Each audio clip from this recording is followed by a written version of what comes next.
Morning students.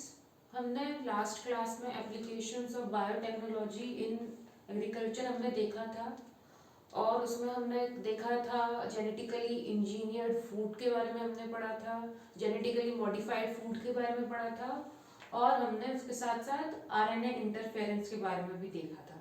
तो हमारा जो agriculture biotechnology applications in agriculture था वो कंप्लीट हो गया था और आज हमको स्टार्ट करना था टेक्नोलॉजिकल एप्लीकेशंस इन मेडिसिन। ठीक है, आज हम मेडिसिन वाला पोर्शन देखेंगे कि बायोटेक्नोलॉजी की मदद से मेडिसिन में क्या क्या यूजफुल क्या क्या एप्लीकेशंस हैं उसके।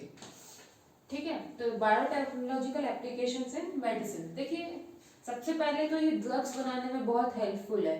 थेराप्यूटिक ड्रग्स मतलब ट्रीटमेंट ऑफ डिजीजेस के लिए, बहुत सारी डिजीजेस के लिए ड्रग्स हम बना सकते हैं with the help of biotechnology. ठीक है, इसके साथ साथ इसमें ये क्या है कि ये इम्यूनोलॉजिकल रिस्पॉन्स नहीं होते हैं। क्यों? जैसे फॉर एग्जांपल अभी हम इंसुलिन का पढ़ेंगे तो जो इंसुलिन था वो पहले कहाँ से लेते थे? हम अदर एनिमल से लेते थे, यानी नॉन ह्यूमन सोर्स से लेते थे। तो जैसे हमने पिग से ले लिया, हमने काऊ से ले लिया, उनके पेनक्रियास को निकालते थे और उनसे इंसुलिन एक्सट्रैक्ट आउट करते थे। तो वो क्या है? वो डिफरेंट सोर्स है। तो कहीं ना कहीं जब हमारी बॉडी में वो इंसुलिन जाता था तो वो एलर्जी कॉज कर सकता है, इम्यूनोलॉजिकल रिस्पॉन्सेज हो सकते हैं, मतलब हमारी बॉडी के लिए वो एज अ फॉरेन एंटिटी काम करता था और उसकी वजह से जो हमारा इम्यून सिस्टम होता था ह्यूमन का वो एक्टिवेट हो जाएगा, जिसके कारण इम्यूनोलॉजिकल रिस्पॉन्सेज हो जाते हैं। ठीक है, तो जब हम बायोटेक्नोलॉजी की हेल्प से कोई ड्रग वगैरह बनाते हैं और जब उसको डालते हैं, उसको इंजेक्ट करते हैं, तो फिर उसकी वजह से इम्यूनोलॉजिकल रिस्पॉन्सेज नहीं हो रहे हैं।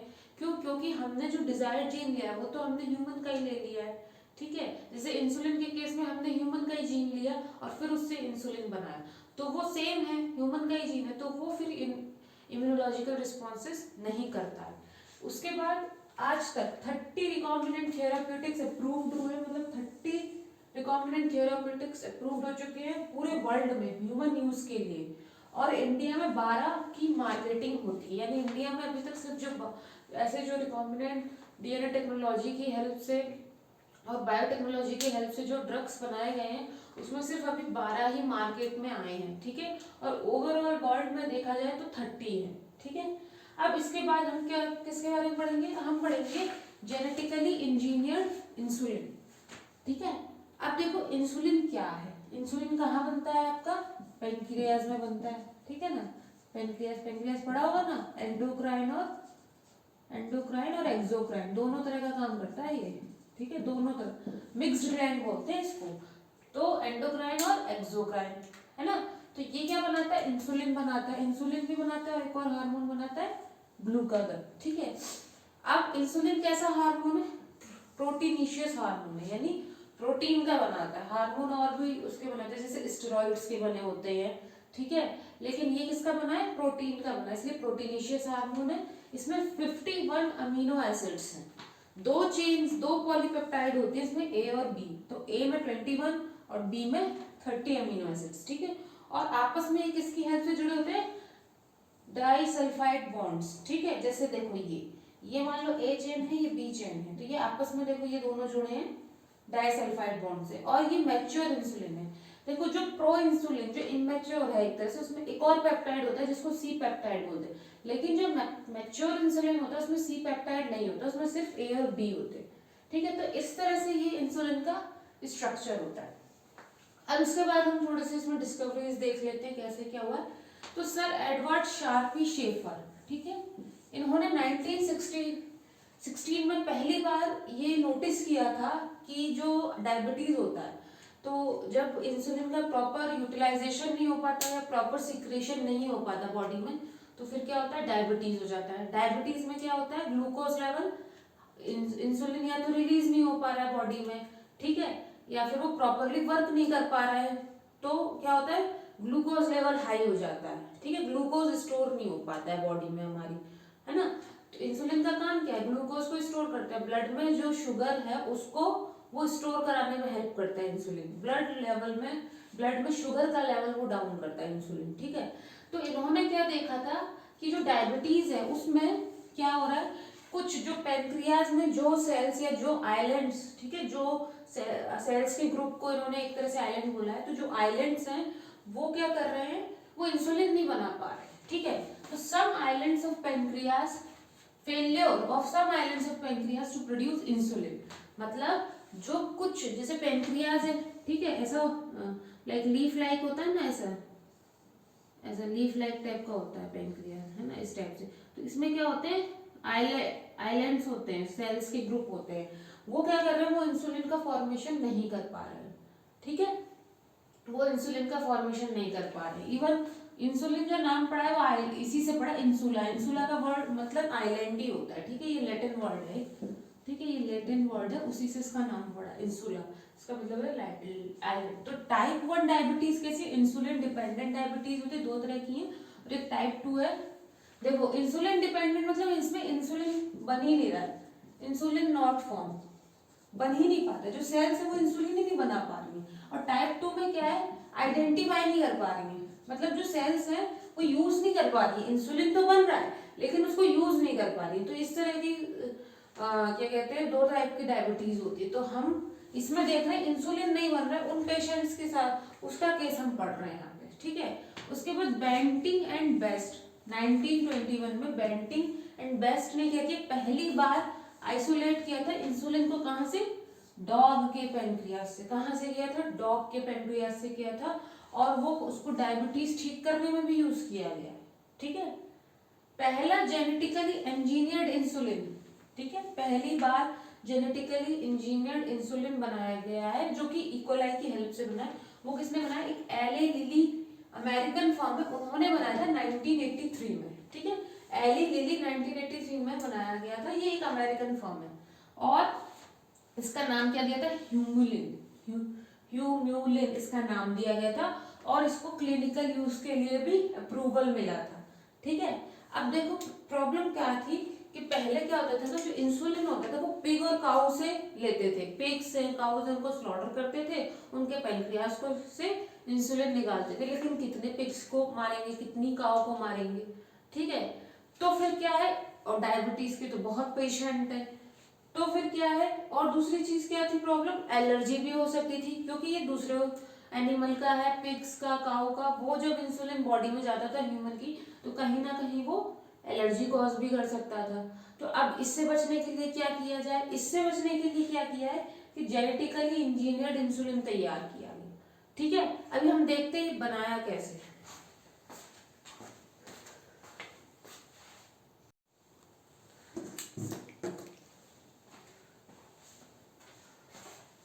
तो हम लोग बायोटेक्नोलॉजिकल एप्लीकेशंस इन मेडिसिन देख रहे हैं, और हम देख रहे हैं कि इंसुलिन के बारे में हम देख रहे थे, ठीक है। तो अभी हम देखते हैं कि ये इंसुलिन कैसे बनाया गया है, ठीक है। अब देखिए जो इंसुलिन है वो कैसे क्या होता है कि जो मैमल्स हुए आपके, ठीक है, मैमल्स हुए या फिर ह्यूमन हुआ, ठीक है, उसमें वो पहले किस तरह से बनता है, प्रो हार्मोन, यानी ये मैच्योर नहीं है, अभी फंक्शनल नहीं है, प्रो हार्मोन की तरह बनता है, एंड देन उसके बाद ये फुली मैच्योर और फंक्शनल होता है, ठीक है। अब देखो जो इंसुलिन प्रो हार्मोन होता है उसका स्ट्रक्चर इस तरह से होता है, जिसको हम प्रो इंसुलिन भी बोलते हैं। देखिए इसमें 3 पेप्टाइड चेन है, ए, बी और सी, ठीक है, ये 3 चेन है। लेकिन जो मैच्योर इंसुलिन है उसमें सिर्फ ये 2 ही चेन है, ए और बी, ठीक है ना, ए और बी ही चेन है, सी वाला चेन नहीं होता है। तो जब रिकॉम्बिनेंट डीएनए टेक्नोलॉजी के थ्रू इंसुलिन का फॉर्मेशन करने की कोशिश की गई, तो प्रॉब्लम ये हुई कि इसको असेंबल कैसे करें, है ना। जैसे मान लो हमने जीन ले लिया, ये इंसुलिन वाला जीन ले लिया, ठीक है। अब इससे 3 टाइप की प्रोटीन बन रही है, ठीक है। जैसे मान लो ये पूरा जीन है हमारा, तो ए मान लो यहाँ से बनता है, बी यहाँ से बनता है और यहाँ से सी बनता है। अब कैसे इसको, ये तो पूरा ही प्रोटीन बन जाएगा, तो हमको तो सी वाला प्रोटीन चाहिए ही नहीं, क्योंकि मैच्योर इंसुलिन में तो सी होता ही नहीं है, सी पेप्टाइड जो है वो है ही नहीं, सिर्फ ए और बी पेप्टाइड है, ठीक है। तो सबसे बड़े प्रॉब्लम कहाँ हुआ कि इसको असेंबल कैसे किया जाए। मैच्योर इंसुलिन बनाने के लिए हमें उसमें से सी पेप्टाइड हटाना पड़ेगा, तो सी पेप्टाइड को कैसे हटाया जाए, ठीक है। तो अब इसको सॉल्व किसने किया है प्रॉब्लम को, जो असेंबल ऑफ इंसुलिन का जो प्रॉब्लम है उसको किसने सॉल्व किया, ये एली लिली 1983 में, ये एक अमेरिकन फर्म है, इसने क्या किया है कि ये जो ए पेप्टाइड है और बी पेप्टाइड है, इन दोनों को अलग अलग, इन दोनों के डीएनए को अलग आइसोलेट किया, ठीक है। ए पेप्टाइड का अलग डीएनए ले लिया, बी पेप्टाइड का अलग डीएनए लिया। और जैसे मान लो ये पूरा डीएनए था, ठीक है ना, तो जो ए पेप्टाइड का ये था, ये सी का था, तो ए वाला काट लिया, बी वाला काट लिया, दोनों को अलग कर दिया, सी को छोड़ दिया। तो क्योंकि वो वाला तो होता ही नहीं मैच्योर इंसुलिन में पेप्टाइड, तो ए को लिया, बी को लिया, और फिर इसको प्लाज्मिड ऑफ इकोलाई में डाल दिया, ठीक है। और फिर वहां से प्लाज्मिड ऑफ इकोलाई में डालने के बाद क्या हुआ, ये दोनों चेन बन जाएंगी, ए भी बनी बी भी बनी, दोनों अलग अलग बनी। इन दोनों चेन जो बनी उनको एक्सट्रैक्ट आउट कर लिया, जैसे ये ए आ गई और बी, फिर उसको किससे जोड़ दिया, डाइसल्फाइड बॉन्ड से जोड़ दिया।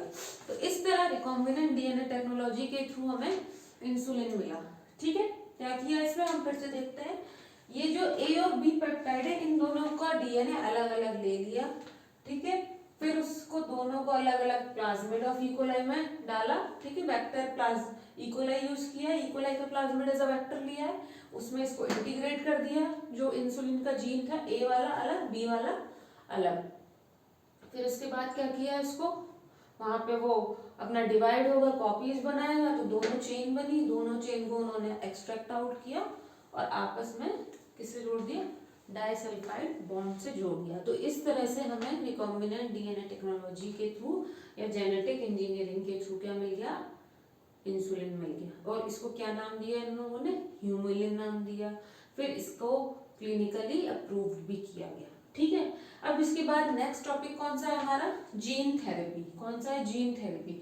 अब देखिए जीन थेरेपी में क्या होता है, जीन थेरेपी एक ऐसी टेक्निक है जो किस लिए यूज होती है, जो बहुत सारे हेरिडिटरी डिजीजेज है ना, जो जनरेशन टू जनरेशन पास होती है, कुछ डिजीजेज जो क्रोमोसोम्स पे हैं, है ना, जेनेटिक डिसऑर्डर्स हैं जो, तो उनके ट्रीटमेंट के लिए जीन थेरेपी का यूज किया जाता है। कैसी डिजीजेज हो सकती हैं, जैसे मान लो SCID, ये क्या होता है, सीवियर कंबाइंड इम्यूनो डेफिशिएंसी। मतलब इसमें क्या होता है, जो ह्यूमन का जो एक इम्यून रिस्पॉन्स होता है, जैसे हमारे चारों तरफ बहुत सारे बैक्टीरिया हैं, स्पोर्स हैं, तो हम कैसे बचे हैं, हम किसके थ्रू बचते हैं, अपने इम्यून सिस्टम। हमारा इम्यून सिस्टम हर टाइम फाइट करता रहता है उससे, तो हमको डिजीज नहीं होती है। लेकिन जिस पर्सन का ये इम्यून सिस्टम वीक हो जाता है, तो वो बहुत जल्दी प्रोन हो जाता है इन्फेक्शन के, ठीक है। तो ये जो SCID आपका डिजीज है, सीवियर कंबाइंड इम्यूनो डेफिशिएंसी, इसमें क्या होता है, जो पर्सन का इम्यून सिस्टम है वो काफी वीक हो जाता है, ठीक है। उसके बाद एक और डिजीज है, इसमें जेनेटिक डिसऑर्डर में हीमोफीलिया। इसमें क्या होता है, ब्लड क्लॉटिंग नहीं हो पाता है ना, ब्लड क्लॉट नहीं हो पाता है। तो अब जीन थेरेपी में हम क्या करते हैं, जो डिफेक्टिव जीन है उसको ठीक करने की कोशिश करते हैं, यानी करेक्शन ऑफ डिफेक्टिव जीन, ठीक है। या तो छोटा बच्चा है तो उसमें कोशिश करेंगे, या फिर एम्ब्रियो लेवल पे कोशिश करें तो और अच्छा है।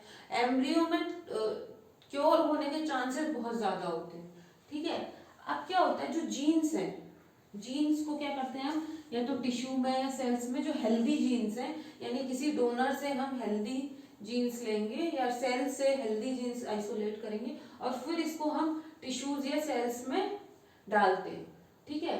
तो delivery of normal gene into embryo. अब देखो एम्ब्रियो में बहुत ज्यादा चांसेस क्यों है, क्योंकि एम्ब्रियो की डिवाइडिंग कैपेसिटी बहुत ज्यादा होती है, और सेल एक स्टेज तक तो सेल का फेट भी डिसाइड नहीं हो पाता है कि किससे क्या बनने वाला है, ठीक है। जैसे एम्ब्रियो जब बनता है, जाइगोट बनने के बाद उसमें मोरुला, ब्लास्टुला, ग्रेस्टुला, ये अलग अलग स्टेजेस होती हैं। तो मोरुला, ब्लास्टुला, गैस्ट्रुला में जाके ये डिफाइन होता है कि अब जो सेल्स है उनका क्या फेट है, मतलब किन सेल से लिवर बनेगा, किस सेल से कौन सा ऑर्गन सिस्टम बनेगा। तो पहले सेल्स का फेट भी नहीं पता है। उस टाइम पे अगर हम इसमें वो जीन इंट्रोड्यूस कर दें, मतलब एम्ब्रियो स्टेज पे डाल लें, तो उसमें ठीक होने के चांसेस बहुत ज्यादा होते हैं, ठीक है ना। तो नॉर्मल जीन हम किस में डाल डिलीवरी कर दे रहे हैं, एम्ब्रियो में, ठीक। अब फर्स्ट क्लिनिकल जीन किस में था, ये फर्स्ट क्लिनिकल ट्रायल किसमें किया गया, 4 ईयर एक ओल्ड गर्ल थी, 4 साल की छोटी बच्ची थी, उसके पास ADA की डेफिशिएंसी थी, ठीक है। फर्स्ट क्लिनिकल जीन थेरेपी किस पे की गई, 4 साल की छोटी बच्ची है, उसमें क्या है, ADA की डेफिशिएंसी। ADA अपना एक ये एंजाइम है जिसका नाम है एडिनोसिन डीएमिनेज डेफिशिएंसी, ठीक है। ये किसके लिए इंपॉर्टेंट है? इम्यून सिस्टम के लिए बहुत इंपॉर्टेंट है। जो इम्यून सिस्टम का रिस्पॉन्स है उसके लिए एंजाइम बहुत इंपॉर्टेंट है, और इसके पास यही एंजाइम नहीं था। ठीक है, तो अब क्या हुआ है, इसमें ये एडीए जीन नहीं है, ठीक है ना, इसके पास एडीए वाला जीन नहीं था। तो अब कैसे क्योर कर सकते हैं? या तो बोन मैरो ट्रांसप्लांटेशन कर दें। ठीक है, बोन मैरो में से क्या होता है, बोन मैरो में हमारी सेल्स बनती है, ब्लड सेल्स का डेवलपमेंट होता है, लिम्फोसाइट्स, डब्ल्यूबीसी, आरबीसी सब बनती है बोन मैरो में से। तो या तो हम बोन मैरो का ट्रांसप्लांट करें, ऐसा बोन मैरो उसमें डाल दें जिसमें ये वाला जीन हो, तो फिर वो जब डिवाइड करेगा उसकी बॉडी में जाके तो उसके पास वो एंजाइम आ जाएगा। ठीक है, या फिर उसको एंजाइम रिप्लेसमेंट थेरेपी यानी इंजेक्शंस के थ्रू हम उसको एंजाइम दे दें टाइम टाइम पे। लेकिन ये जो दोनों है ना, ये परमानेंट क्योर नहीं है, इससे पूरी तरह से ठीक नहीं हो सकता। ठीक है, तो इसके लिए क्या किया गया, जो लिम्फोसाइट्स थी पेशेंट की उनको क्या किया गया, कल्चर किया गया। ठीक है, कल्चर करने के बाद क्या किया, और ये जो एडीए था, ठीक है, एक तो लिम्फोसाइट को कल्चर किया गया और दूसरा क्या किया, जो एडीए था उसका कॉम्प्लीमेंट्री डीएनए बना लिया गया। ठीक है, मतलब कैसे बनाया गया, एडीए जो था एंजाइम उसका सीडीएनए बना लिया है, कॉम्प्लीमेंट्री डीएनए किसके थ्रू, रिट्रोवायरल वेक्टर के थ्रू। ठीक है ना, उसका कॉम्प्लीमेंट्री डीएनए तैयार किया गया। कॉम्प्लीमेंट्री डीएनए कैसे बनता है, मैंने अपनी पुरानी क्लासेस में आप लोगों को बताया है, आप उनको देख सकते हैं। तो कॉम्प्लीमेंट्री डीएनए बना लिया एडीए का, इस एंजाइम का जिसकी डेफिशिएंसी है, रिट्रोवायरल वेक्टर के थ्रू। ठीक है, और उसको किस में इंट्रोड्यूस कर दिया गया, लिम्फोसाइट्स में, इन्हीं लिम्फोसाइट्स में, पेशेंट्स की लिम्फोसाइट्स में। ठीक है, इस कॉम्प्लीमेंट्री डीएनए को इंट्रोड्यूस कर दिया गया। ठीक है, इसको हम क्या बोल रहे हैं, जेनेटिकली इंजीनियर्ड लिम्फोसाइट्स। तो अब ये जो डिवाइड होंगी उनके पास क्या होगा, ये वाला एंजाइम बनेगा। ठीक है ना, क्योंकि अब उसमें क्या बन गया, वो डीएनए बन गया, तो उससे एमआरएनए बनेगा एंड देन फिर ये एंजाइम प्रोटीन बनने लगेगा। ठीक है, इस तरह से किया जा सकता है। ठीक, तो ये ठीक, इसको फिर इन लिम्फोसाइट्स को किस में डाल देंगे, हम पेशेंट में डाल देंगे, क्योंकि अब वो लिम्फोसाइट्स डिवाइड करेंगी तो उससे क्या होगा, इसके पास ये वाला एंजाइम आ जाएगा। ठीक है, और इनका क्या है ना, पीरियोडिक इन्फ्यूजन भी चाहिए। ठीक, मतलब ये जो लिम्फोसाइट्स हैं हमें टाइम टाइम पे डालनी पड़ेगी, क्योंकि इसके बोन मैरो से तो जो लिम्फोसाइट्स निकल कर उनमें तो ये जीन है नहीं, तो वो जब बनेंगी आपस में डिवाइड करेंगी उन्हीं से बनेंगी। तो इसलिए इसमें क्या है, पीरियोडिक इन्फ्यूजन करना पड़ेगा, हमको टाइम टाइम पे डालना पड़ेगा। लेकिन इसका सबसे अच्छा जो परमानेंट क्योर क्या है, कि जो एडीए का जो जीन है, हम एम्ब्रियो स्टेज पे अगर बोन मैरो से लेके डाल दें एम्ब्रियो स्टेज में, तो वो परमानेंटली ठीक हो सकता है। ठीक है, मतलब क्योंकि एम्ब्रियो तो बहुत, उसमें पूरी बॉडी में अभी वो एम्ब्रियो बनने में, फुल ऑर्गेनिज्म बनने में अभी बहुत डिवीजन चाहिए। तो अगर हम उसमें बोन मैरो का डाल देंगे, एडीए जीन बोन मैरो से लेके अगर उस एम्ब्रियो में डालेंगे, तो फिर जो इंडिविजुअल तैयार होगा उसमें ये परमानेंटली क्योर हो सकता है। ठीक है, तो इस तरह से हम जीन थेरेपी का यूज करते हैं जो हेरिडिटी डिजीज होती हैं उनको ठीक करने के लिए।